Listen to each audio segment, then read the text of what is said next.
Hello everyone. Welcome back to STS. Science, Technology, Economy, Strategy 등을 고민하는 곳입니다. 기다리던 그날이 오늘인가요? 예. 사진처럼 조선주가 동반 폭등을 했습니다. 결국에는 이런 날이 올 것으로 기대를 하고 있었는데 막상 랠리를 보니까 짜릿합니다. 예. 제가 그림을 5장을 그렸습니다. 이걸 보면서 조선주 투자 지금 어디쯤 가고 있는지 정리를 해보고요.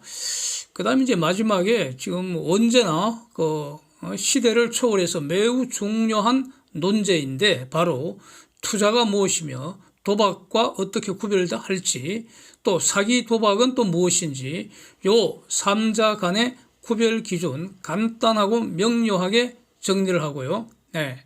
그래서 우리는 현명한 투자자이기 때문에 도박해서는 안 되고요. 또 사기 도박의 먹잇감으로 추락해서도 안 된다. 예, 예? 사기 도박의 피해자가 돼서도 안 된다. 이런 점도 같이 정리를 하겠습니다. 1번 사진입니다. 2023년 투자 성적표인데 코덱스 200 ETF와 비교를 해서요. 주요 종목들 YTD, HTD 수익률 비교한 겁니다. YTD, Year to Date, 1월 1일부터 오늘까지. HTD는 Height to Date, 이전 최고점에서 오늘까지 이 수익률 비교한 겁니다. 코스피는 평균 14% 올랐다는 것이고요. 삼성중공업은 16% 올랐고 한화오션, 대우조선이죠. 53% 올라서 1등이고요. 현대차가 37% 올라서 2등입니다. 이렇게 다른 종목들 사진 쭉 보시면 되겠습니다. 그런데 여기서 같이 봐야 할 게 있습니다. 항상 같이 봐야 합니다. 이전 고점에서 얼마나 하락했는가, 즉 HTD 수익률입니다.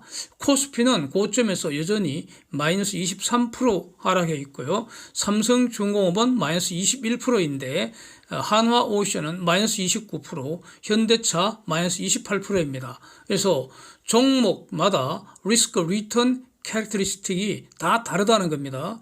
그래서 저는 삼성중공업에 집중 투자하고 있는 사람이고요. 하여튼 저의 오늘 기준 수익률, 실현 수익률, 실현이 아니죠. 그러니까 YTD 수익률이죠. 예. 저기 나온 평균보다는 상당히 높습니다. 그래서 지금까지 잘하고 있다고 생각하고 있기 때문에 앞으로도 저는 삼성중공업에 집중 투자를 할 작정입니다. 예. 두 번째 그림은요. 외국인들 조선주 지분 동향 요 정리한 표 같이 보시면 반도체나 다른 종목들 제가 다 이렇게 하고 있는데 그거는 다음 기회에 정리를 하겠습니다. 오늘 특히 삼성중공업의 외국인들 매수가 아마 가장 많이 집중된 것 같습니다. 주가 상승률은 5개 종목 중에 가장 낮습니다. 오늘은 그렇고요. 그래서 5월 중 지분율 증가가 지금 0.4%다 이런 뜻입니다. 그 빨간 동그라미, 타원형 동그라미 있는 거고 보시면 되는데, 그래서 한국조선해양과 함께 이제 선두입니다. 예. 어제까지는 삼성중공업이 5월 지분율 변동이 마이너스였습니다. 어제까지는. 오늘 저렇게 급증했다는 뜻이고요. 다른 종목들은 쭉 보시면 됩니다. 그래서 삼성중공업 같으면은 그림 보시는 것처럼 12월, 1월 외국인 지분율 급증을 했죠. 예, 증가했습니다. 2월과 3월, 특히 3월에 외국인들이 삼성중공업 집중 매도를 해서요. 조선주 그때 다 팔았죠. 예. 그래서 외국인 지분율도 급락하고요. 또 2월, 3월에 주가도 급락을 했습니다. 예.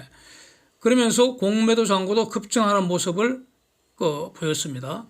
4월 이후에 외국인 지분 다시 급속하게 회복하고 있습니다. 이 주가도 오늘 종가는 연중 최고가가 5,970원인데 오늘 종가는 5,940원까지 지금 회복된 그런 상황입니다. 자, 여기서 세 번째는 오늘 제가 한번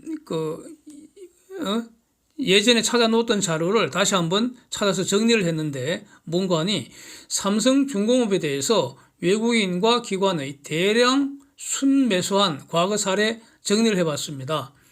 대량 순매수라는 것은 하루 외국인 순매수량이 400만 주 이상인 경우 대량 순매수다 이렇게 제가 나름대로 정의를 했고요. 뭐 기관은 뭐 특별히 그냥 하나 꼽사를 끼워주는 거고요. 예. 저는 뭐 기관이 대세를 그 방향을 결정한다고 저는 보지 않습니다. 예. 예. 등신기관이라고 보는 입장이기 때문에 그냥 꼽사를 끼워줍니다. 예. 그래서 지금 그림처럼 최근 한 그 20년 이후로 대략 한 4번 있었습니다. 4번. 21년엔 10월에 있었고요. 날짜도 거기에 나와 있죠. 22년엔 4월에 있었고요. 즉, 1년에 한 번씩 있었는데, 23년에는 벌써 2번입니다. 1월에 이어서 5월, 이렇게 2번째 나타났습니다. 자세히 한번 보면은, 21년 10월 27일 사례는 그 전후로 그 외국인들 순매도가 쭉 이어졌습니다. 그런데 그날 하루만 459만 주 순매수했고요. 같은 날 기관은 찔끔 순매도했다. 그런 게 그 표시되어 있습니다. 예. 기관 그 빨간 표시는 그 21년의 경우에 밑에 0 밑에 나와 있죠. 순매도였다는 뜻입니다. 다른 세 건은 모두 외국인 대규모 순매수하니까 기관도 따라 붙었다. 뭐 그런 뜻입니다. 동반 쌍끌이 대량 순매수했고요. 그리고 다른 세 건은 그 전후로 좀 지속됐습니다. 순매수가. 그런 특징이 있습니다. 금년 1월은 외국인이 867만 주 샀고 기관도 170만 주 샀고요. 오늘은 5월 22일 오늘은 외국인이 468만 주 기관 147만 주 이렇게 동반 순매수한 모습입니다. 예. 자, 네 번째는 이제 이런 상태에서 그러니까 외국인의 어떤 그 지분이 이렇게 급증을 하고 있는데 공매도 세력은 어떤 상황일까? 이겁니다. 예, 왜냐하면은 지금 공매도 세력은 잠재적인 매수 세력이기 때문에 그렇습니다. 예. 예, 매우 중요하죠. 그래서 시세가 한번 폭등을 하려면은 손해본 공매도 세력들이 손절 환매수를 해야지 한번 폭등할 수 있잖아요. 그래서 지금 공매도 잔고 추이 뭐 분석하는 거 나름 의미가 있다고 저는 보고 있습니다. 그래서 지금 그 현재까지 공매도 세력은 손실이 더 커진 것으로 저는 이렇게 짐작이 됩니다. 공매도 세력들 이번에 3월에 공매도 세력들은 지금 평가 손을 보고 있다, 물렸다, 이런 영상은 이전에도 한 2번가량 분석을 한 바가 있습니다. 네, 그때는 좀 더 자세하게 했는데, 오늘은 개략적으로 다시 한번 정리해 보겠습니다. 1월에 순매수 급증하던 외국인들이 2월과 3월에 팔았는데, 특히 3월에 집중 매도 공세 펼쳤습니다. 2월과 3월 요 기간 중에 주가도 2월에는 마이너스 240원, 3월에 마이너스 330원, 이렇게 하락을 했습니다. 그래서 3월인가 그때 저점이 연중 최저점 찍었지 않습니까? 뭐 4,000원대까지 갔었죠. 이 기회에 공매도가 폭증을 했는데 문제는 2월에는 공매도가 별로 없었고 꼴랑 2월에는 한 21만 주 가량 생각한 것 같습니다. 시점과 종점을 어떻게 잡느냐에 따라서 약간 달라질 수 있는데 제가 산수할 때는 2월에는 공매도 21만 주 늘었고요. 그래서 있으나 마나한 거고요. 3월에 공매도 잔고 무려 1245만 주 증가했습니다. 그래서 1월에 그때 한번 1월 31일인가 그때 주가 폭등하면서 공매도가 많이 줄었는데, 잔고가 많이 줄었는데 3월에 순 증가한 게 한 1245만 주 가량 된다, 이런 뜻입니다. 급증을 했었죠. 이제 이전 영상에서도 본 바와 같이 대부분 주가 저점 근방에서 공매도 때렸다는 겁니다. 그런데 4월에 주가 반등하기 시작했지 않습니까? 4월에 외국인이 878만 주 순매수했고요. 주가는 4월에 510원 올랐습니다. 5월 22일까지 외국인 304만 주 순매수했고요.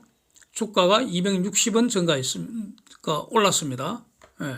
그래서 이거 전부 다 오늘 일어난 일입니다. 5월 숫자는. 예. 그래서 2월, 3월 하락한 게 570원인데, 마이너스 570원인데, 4월, 5월 현재까지 770원 올랐습니다. 그러니까 내린 거 이상으로 올랐는데, 공매도 잔고는 2월, 3월에 1266만 주 늘었는데, 4월에 604만 주만 숏 커버링 된 것으로 보입니다. 예. 그래서 5월에는 오히려 조금 더 늘었다는 겁니다. 즉 공매도 세력들 지금 상당한 평가손 상태에 물려 있다는 겁니다. 여기에 주가가 좀 더 올라가 버리면 좀 매우 초조해지게 됩니다. 에? 자, 이럴 경우에 말이죠. 이럴 경우에 뭡니까? 물린 경우죠. 물린 경우. 그러니까 숏 포지션이건 롱 포지션이건 어떤 특정 기간에는 물릴 수가 있습니다. 평가손을 보는 거죠. 물린다고 하잖아요. 그럼 대응은 딱 세 가지뿐입니다. 어떤 경우나 논리적으로는 세 가지뿐입니다. 대응은 1. 물타기 하든가, 물타기 하든가. 2. 손절매 하든가, 손절매매죠. 손절매매. 그러니까 공매도 같으면은 손해보고 더 비싸게 사버리는 거죠. 그러니까 쇼트 커버링 아닙니까? 3번 옵션은 그냥 버티는 거죠. 그냥 버티는 거죠. 근데 이전에도 말씀드린 것처럼 지금 이런 상태에서 조선주 공매도에서 물타기 한다는 것은 그거는 물에 빠져 죽으려고 지금 작정을 한 거다. 저는 그렇게 이해가 됩니다. 물론 물타기도 고점에서 계속 물을 탈 수 있다면 뭐 그건 또 얘기가 달라질 것입니다. 그래서 이제 오늘 주가가 연중 최고점 근방으로 올랐기 때문에 그러면 공매도 세력들이 추가 공매도 때려서 물타기 할 수도 있고요. 또는 숏 커버링 할 수도 있었다는 겁니다. 얘네들이 어떤 액션을 취했는지 지금은 알 수가 없죠. 데이터가 나오질 않으니까. 오늘 결과는 24일 장 마감 후에 알 수 있지 않습니까? 그래서 제가 유심히 관찰할 때는 오후장에 공매도가 좀 나온 것 같습니다.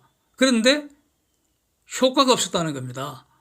공매도 세력들 추가로 또 물린 거 아니냐 이렇게 짐작이 되는데 이건 어디까지나 그냥 짐작일 뿐이고요. 자세한 거는 데이터가 공개된 이후에 다시 한번 보려고 합니다. 그 다음에 그림 보시는 것처럼 신용 세력들은 지금 존재감이 전혀 없습니다. 그래서 이거 별도 분석할 가치가 없는 것 같습니다. 그래서 지금 현재까지 저 신용 세력들은 평균적으로 좀 하수들이 몰려 있는 것 같습니다. 제가 이전에 공매도하고 신용잔고 그거 분석할 때 공매도 잔고 신용잔고를 발행 주식 수의 비율로 환산을 해서 제가 그린 걸 봤지 않습니까? 그때 이전 영상에서 그때 그 당시 주가가 저점 근방이었습니다. 아마 한 3월 한 중하순경 이때 기억하는데 그 당시 신용거래 늘리는 전략이 유효하다 이렇게 제가 말씀드린 거 기억을 하겠습니다. 근데 지금 더 줄었습니다. 그래서 하수들이다 이거죠. 이제 다섯 번째, 삼성중공업 공매도 잔고, 신용 잔고, 외국인 지분, 그 다음에 주가는 종가만 그렸습니다. 종가. 요거 한 장에 그린 그림 총 정리하면서 한번 참고하겠습니다. 이걸 한 장에 다 그리기 위해서 가령 외국인 지분율은 0.3을 곱했고요.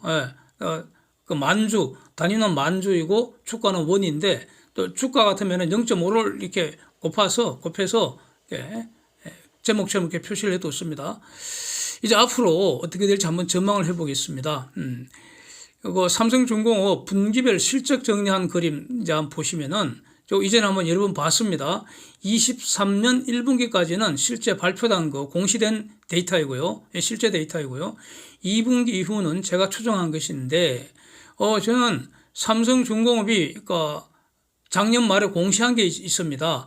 23년 매출 목표 8조 원, 영업이익 목표 2천억. 요거는 달성될 가능성 매우 높다. 개인적으로는 분명히 거의 100%라고 저는 보고 있습니다. 그 이유는 이전에 여러 번 말씀드렸습니다. 왜냐하면은 수주 산업이고요. 이거는 수주할 때 매출이 언제 일어나는지 다 약정되어 있다는 겁니다. 그러니까 매출 8조 원은 저건 예정된 매출이라는 것이고요. 영업 이익이 2천억 났다는 것은 그 전에 이제 틀 거 다 과거요. 지금까지 틀 거 다 틀고 추가로 어떤 비용이 의외의 비용이 이런 나타날 가능성이 거의 없는 상태에서 삼성중공업이 저렇게 추정을 했다는 것이기 때문에 저거는 최소한 영업이익 2천억 아닐까 저는 이렇게 보고 있습니다. 그래서 매출액은 큰 변동이 있을 수가 없습니다. 이거는 계약으로 예정되어 있기 때문에 그렇고요. 그럼 영업이익은 어떤가? 저는 2천억을 크게 상회할 가능성을 저는 보고 있습니다.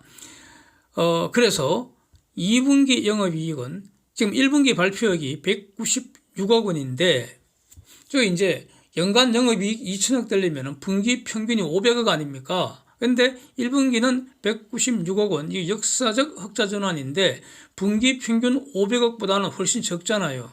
그러니까 2분기는 1분기 적었기 때문에 2분기는 더 많아야 된다. 그래서 2분기 영업이익은 1분기 영업이익의 한 2배 이상, 많으면 3배도 가능하다. 저는 이렇게 봅니다. 예.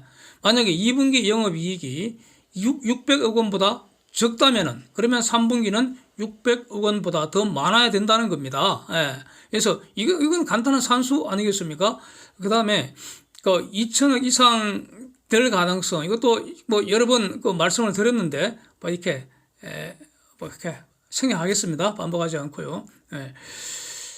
자, 이제 중요한 것은 이제 수주입니다. 수주. 그래서 삼성중공업이 앞으로 기대하는 수주 어떤 게 있습니까? 널리 알려진 거, 가령 LNGC에 본다면 쉐보론도 있고요. 카타르 있고요. 이제 카타르 발주가 만약 저걸 Q막스급으로 발주가 된다면 그러면 성과는 확 올라갈 겁니다. 한 2.6억 달러 이상 될 수도 있겠다.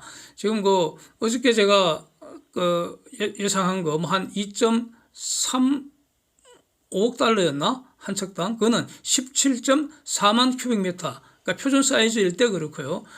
지금 카타르는 17.4만보다도 더 큰 거, Q막스급으로 지금 발주할 가능성도 있기 때문에 그러면 성과는 더 올라가는 거죠. 뭐 이것도 가능하고요. 그 다음에 이제 토탈 에너지가 모잠비크 육상에서 하는 LNG 프로젝트, 그거 이제 거기에서 LNG가 나오면은 배달해야 되잖아. 배가 필요하잖아. 이것도 이미 다 이전에 거의 확정됐다가 지금 연기되면서 아직 발주가 안 된 거 아닙니까? 뭐 그런 것도 남아 있고요. 그 다음에 미주 쪽에서도 구체적인 움직임은 없지만, 전체적으로 LNG 물동량이 늘어나고 있기 때문에 그 상당 부분을 미주 쪽에서 새로 충당을 하기 때문에 배가 더 필요하지 않겠습니까? 뭐 이런 여러 가지로 해서 아시아도 마찬가지고, 그래서 LNGC 수주 호황은 지속될 것이고, 그 다음에 이제 플랜트 아닙니까? FLNG. 델핀 하나, 1, 2, 3, 4번까지 기대할 수 있는 것이고, 코랄 넘버 2가 있고요. 캐나다의 세다 LNG도 있습니다. 예. 그 다음에 FPSO도 있고요. 그 다음에 탄소 포집과 관련해서 이건 매우 중요한 분야인데, FCSU 프로젝트 지금 하고 있지 않습니까? 예.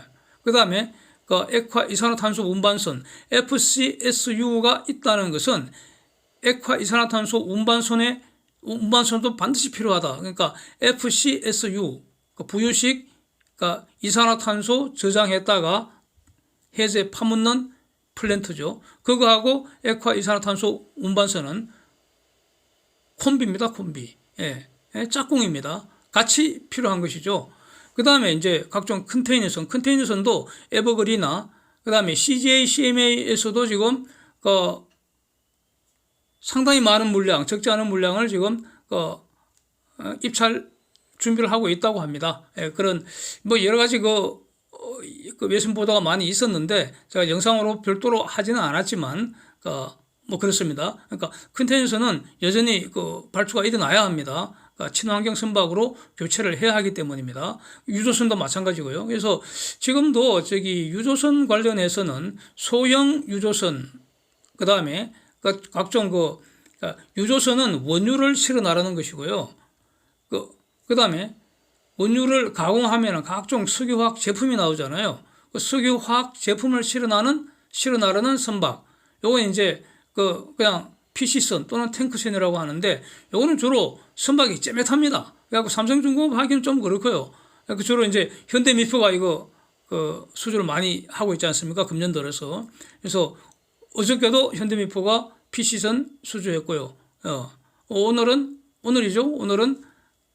컨테이너선도 좀 많이 수주를 했지 않습니까? 예. 예, 오늘은 이제 현대미포가 수주 공시도 좀 의미 있게 그 좀 상당한 양으로, 그러니까 지금까지는 뭐 PC선 해봤자 뭐 1,000억, 2,000억 이렇게 소량씩 그 수주를 해서 주가에 별 반응이 없었는데 오늘은 상당히 좀 큰 규모로 컨테이너선 4척인가요? 예, 기억이 좀 불명확합니다. 예, 그래서 그러니까 수주가 좀 의미 있게 돼서 또 주가는 뭐 불난짐에 부채질을 하는 격으로 또 많이 슈팅한 것 같습니다. 위로. 네. 그래서 그러니까 유조선 관련해서 이런 PC선 같으면은 소형선 위주로 지금 많이 그 발전을 좀 활발한 것 같은데, 또 이런 소형선은 중공 쪽으로도 많이 가고요. 그러나 대형 유조선 쪽은 이쪽 한국이 압도적으로 경쟁력이 저는 있다고 보기 때문에 이건 뭐 시간 문제이지 않을까, 저는 이렇게 정리를 하겠습니다. 그러니까 이런 상태에서 업황이 개선되고 있다고요. 예, 조선업 같으면 개선되고 있는데 여기에 공매도를 쳐서 버틴다는 게 그 현명하겠습니까? 예, 저는 매우 어리석다, 이렇게 정리를 하겠습니다. 그 다음에 이제 지금 투자와 도박 한번 구별해 보겠습니다. 매우 중요하죠. 그러니까 가령 삼성전자가 뭐 반도체 투자를 한다, 하이닉스가 투자를 한다, 뭐 2차 전지에 투자를 한다. 이게 다 기업의 실물 투자죠. 그렇죠? 실물 투자. 근데 이 투자라는 게 뭡니까? 이것도 실물 투자건 정권 투자건 다 돈 놓고 돈 먹는 거 아닙니까? 예. 돈을 집어넣어야지 집어넣은 거 이상으로 벌려고 하는 거 아닙니까? 그 투자 아닙니까? 실물 투자건 정권 투자건 간에, 예? 돈 놓고 돈 먹는 겁니다. 게임입니다. 게임. 예. 그래서 게임이라고 할 수 있는데, 그러면 게임의 승패, 이기고 지는 거 아닙니까? 그거는 돈의 향방을 결정하는 거 아닙니까? 그 승패의 기준이 뭐겠습니까? 네? 투자와 도박의 구별 기준에서 게임 참가자의 능력이 돈의 향방을 결정하는가, 아니면은 게임 참가자의 능력과 무관하게 우연히 돈의 향방을 결정하는가, 이게 바로 투자와 도박의 구별 기준이라고 저는 정리하고 있습니다. 그래서 투자는 참가자의 능력에 의해서 돈의 향방이 결정되는 것이고, 도박은 능력과는 무관하고요, 우연으로 결정된다는 겁니다. 도박은 돈의 향방은 우연으로 결정된다는 겁니다. 능력이 돈의 향방을 결정한다면 노력하고 또 노력하고 연구하고 경험하고 이게 쌓이고 쌓이면 능력은 증가된다. 즉 노력하면은 돈을 더 벌 수 있다. 이게 되는 거죠. 우연이라면은 노력은 아무 의미가 없습니다. 예, 예? 노나 공부하나 마찬가지다, 이렇게 되는 거죠. 우연인데, 자, 이것이 투자와 도박의 구별 기준이라고 저는 정리하고 있고요. 그러면 사기하고 도박은 어떻게 구별하는가? 도박의 우연성을 필연으로 조작하는 것, 이게 바로 저는 사기라고 정리합니다. 즉 범죄입니다. 도박도 범죄인데 사기 도박은 사기죄가 되는 겁니다. 예? 그래서 그 사기 집단이 아닌 단순 도박 참가자는 절대 사기 도박에서 돈 딸 수 없습니다. 그렇잖아요. 예? 우연을 필연으로 조작해 버리는데 그래서 이모 남국이 지금 뭐 국회 업무 시간은 물론이고 밤이나 낮이나 지금 코인 도박에 빠진 것 같았는데, 도박 중독증인 것 같은데, 저는 뭐 이 사람 너무 한심해서 이 사람 어떤 얘기하려는 게 아닙니다.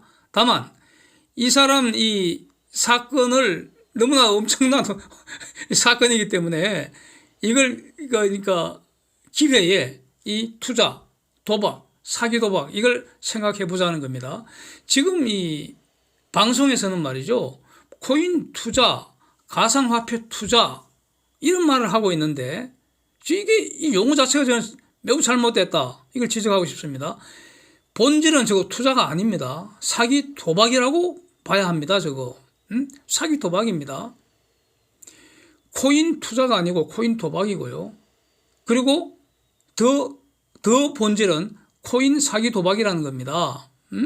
가상 화폐가 아니고요. 가짜 화폐를 수단으로 해서 사기 도박이라는 겁니다. 도박의 우연을 필연으로 조작하는 세력이 있다는 겁니다. 그러니까 일반 그 도박꾼들, 다시 말하면은 그거 요즘 뭐 주로 어떤 여자가 코인 도박하는 젊은이가 600만 명이 된다고 뭐 그런 소리 했었는데, 그 600만 명의 일반 그 코인 도박꾼들은 절대 돈 딸 수 없습니다. 예? 이거 직관적으로 와닿지 않습니까? 예? 우연을 필연으로 조작하는 세력 있는데 그 세력들을 일반 그 도박꾼들이 어떻게 이길 수가 있습니까? 사기성이 없다 하더라도 도박을 하면은 우연에 결정되기 때문에 결국 누가 벌게 됩니까? 도박장 개장한 곳이 돈 벌게 되는 겁니다. 장기 평균은 마이너스가 됩니다. 절대 돈 딸 수 없습니다. 그래서 특히 젊은 청년들 이런 거 절대 저는 해서는 안 된다. 그런 입장을 다시 강조를 하고 싶습니다. 예, 이렇게 마치겠습니다. Thanks for watching. See you next.